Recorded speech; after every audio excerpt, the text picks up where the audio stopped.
Hi friends, నమస్తే. Welcome to Intibhojanam. నేను మీ ఆశా జ్యోతి. ఈరోజు వీడియోలో పిల్లలకి ఎంతో టేస్టీగా ఉండే స్నాక్ రెసిపీని చాలా హెల్తీగా, చాలా ఈజీగా ఎలా తయారు చేసుకోవాలో చూపించబోతున్నానండి. ఈ రెసిపీని మీరు ఈవినింగ్ టైం స్నాక్ గాను, అలాగే మార్నింగ్ టైం టిఫిన్ బాక్సుల్లో కూడా ప్రిపేర్ చేయొచ్చండి. బ్రేక్ఫాస్ట్ చేయడానికి ఎటువంటి బ్యాటర్ లేనప్పుడు, అలాగే ఎక్కువ టైం కూడా లేనప్పుడు ఈ రెసిపీని ట్రై చేయొచ్చు. తినడానికి చాలా టేస్టీగా ఉండి అలాగే చాలా హెల్త్ బెనిఫిట్స్ కలిగి ఉన్న ఈ ప్యాన్ కేక్స్ని ఎలా తయారు చేసుకోవాలో చూసేద్దామండి. మరి ఈ వీడియోని ఫస్ట్ టైం చూస్తున్న వాళ్ళు ఇంటి భోజనం ఛానల్ని సబ్స్క్రైబ్ చేసుకోండి.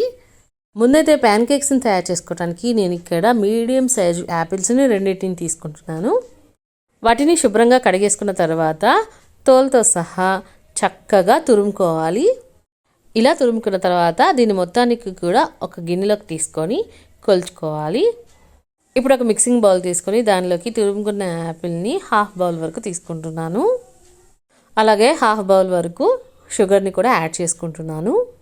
యాపిల్ తురుము ఎంతైతే తీసుకున్నామో దానికి డబుల్ క్వాంటిటీలో, అంటే 1 కప్పు గోధుమ పిండిని తీసుకుంటున్నాను. అలాగే కొంచెం నీళ్లు పోసుకొని వీటి మొత్తాన్ని కూడా చక్కగా కలిపేసుకోవాలి.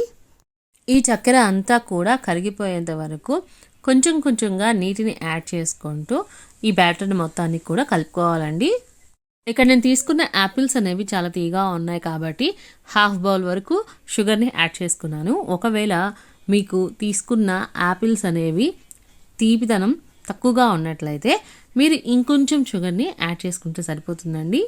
ఈ విధంగా కొంచెం కొంచెం నీళ్లు పోసుకుంటూ బ్యాటర్ని అనేది కలిపేసేసుకొని ఒక 5 నిమిషాలు పక్కన పెట్టుకోవాలి. మనం ఎప్పుడైతే ప్యాన్ కేక్స్ని రెడీ చేసుకుంటామో ఆ టైంలో 1/2 టేబుల్ స్పూన్ వరకు బేకింగ్ సోడా లేదా వంట సోడాని కలుపుకొని వెంటనే ప్యాన్ కేక్స్ని వేసేసుకోవచ్చు.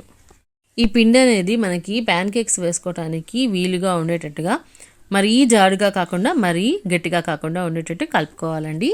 ఇప్పుడు స్టవ్ వెలిగించుకొని ఒక ప్యాన్ పెట్టుకొని 1 టేబుల్ స్పూన్ వరకు నెయ్యి వేసుకొని అది కరిగిన తర్వాత దానిలోకి ఇలా గరిటెతోటి బ్యాటర్ని తీసుకొని చిన్న చిన్న ప్యాన్ కేక్స్ని వేసుకోవాలండి. ఇక్కడ మనం మరీ మందంగా వేసుకోకూడదు, అలానే మరీ పలచగా కూడా వేసుకోకూడదు. నేనైతే ఇక్కడ మీడియం సైజు గరిటెతోటి 2 గరిటెలు పిండి వేసేసుకొని కొంచెం స్ప్రెడ్ చేసేసాను. ఆ తర్వాత మూత పెట్టేసేసుకొని దీన్ని స్టీమ్ చేసుకుంటున్నాను. స్టవ్ని మీడియం ఫ్లేమ్లోనే పెట్టుకున్నానండి. 2 నిమిషాల తర్వాత మూత తీసి ఈ విధంగా దీన్ని టర్న్ చేసుకుంటున్నాను. చూడండి ఎంత చక్కగా మంచి కలర్ అనేది వచ్చేసిందో. ఇప్పుడు రెండో వైపు కూడా దీన్ని చక్కగా కాల్చుకోవాలన్నమాట. అయితే దీన్ని మూత పెట్టుకొని స్టీమ్ చేసుకోవటం వల్ల మనకి చాలా ఫ్లఫీగా, చాలా స్మూత్గా వస్తుంది ప్యాన్ కేక్ అనేది. ఇప్పుడు మూత తీసి రెండో వైపు కూడా కాలిందో లేదో ఒకసారి చెక్ చేసుకొని ఈ విధంగా సర్వింగ్ ప్లేట్లోకి తీసేసుకుంటే ఎంతో టేస్టీగా ఉండే యాపిల్ ప్యాన్ కేక్ అనేది రెడీ అయిపోయిందండి. ఇదే విధంగా మిగతా అన్నిటినీ కూడా రెడీ చేసుకోవచ్చు. అయితే ప్యాన్ కేక్ బ్యాటర్ని మనం ఎక్కువగా వేసేసినా, అలాగే మూత పెట్టకుండా మనం ఫ్రై చేసుకున్నా కానీ ఇది మనకు అంత ఫ్లఫీగా రాదండి. అలాగే మనం స్టవ్ని హై ఫ్లేమ్లో పెట్టేసినట్లయితే ఇది రంగు అనేది పూర్తిగా మారిపోతుంది, టేస్ట్ కూడా మారిపోతుంది అన్నమాట.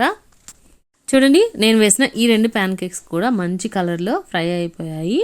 అలాగే నిమిషాల్లో హెల్తీ బ్రేక్ఫాస్ట్ అనేది రెడీ అయిపోతుంది. ఇప్పుడు ఈవినింగ్ టైము స్నాక్స్గా మనము రెడీ చేయాలనుకున్నప్పుడు ప్యాన్ కేక్కి బదులుగా ఈ విధంగా గుంట పొంగనాలు ప్లేట్ పెట్టేసేసుకొని దానిలో నేతిని అప్లై చేసుకొని ఈ విధంగా బ్యాటర్ని వేసేసుకొని అవి ఫ్రై అయిపోయిన తర్వాత రెండో వైపుకి తిప్పుకోవాలి. ఈ విధంగా గుంట పొంగనాల ప్లేట్లో కనుక మనం వీటిని ఫ్రై చేసుకోవటం వల్ల, అలాగే అప్పటికప్పుడు సర్వ్ చేసుకోవటం వల్ల ఇవి చాలా క్రిస్పీగా ఉండి చాలా టేస్టీగా ఉంటాయి. ఇలా అప్పటికప్పుడు ఇన్స్టెంట్గా స్నాక్ని రెడీ చేసి పెడితే పిల్లలకు కూడా చాలా ఎంజాయ్ చేస్తూ తింటారండి. ఇంకా మనం వీటిని ఎక్కువ నూనె వాడకుండా అలాగే ఫ్రూట్స్ తోటి తయారు చేస్తున్నాం కాబట్టి చాలా హెల్దీ అనమాట. చూడండి, రెండో వైపుకు మనం అన్నిటినీ టర్న్ చేసేసుకున్నాము. ఇప్పుడు ఇవి చక్కగా ఫ్రై అయిపోయాయి. సో వీటిని కూడా తీసేసుకొని సర్వింగ్ ప్లేట్లోకి పెట్టేసుకుందాము. చాక్లెట్ సిరప్తో కానీ హనీతో కానీ దీన్ని సర్వ్ చేసుకుంటే టేస్ట్ ఇంకా బాగుంటుంది. మరి మీరు కూడా ఈ ఇన్స్టెంట్ స్నాక్ని ఒకసారి ట్రై చేసి చూడండి. మీకు ఎలా కుదిరిందో నా కమెంట్ సెక్షన్లో షేర్ చేసుకోండి. అలాగే వీడియో నచ్చితే మాత్రం తప్పకుండా లైక్ చేసి మీ ఫ్రెండ్స్కి, రిలేటివ్స్కి షేర్ చేయండి. ఇలాంటి రెసిపీస్ని చాలా ఈజీగా చాలా త్వరగా తయారు చేసుకోవడం కోసం ఇంటి భోజనం ఛానల్ని సబ్స్క్రైబ్ చేసుకోండి.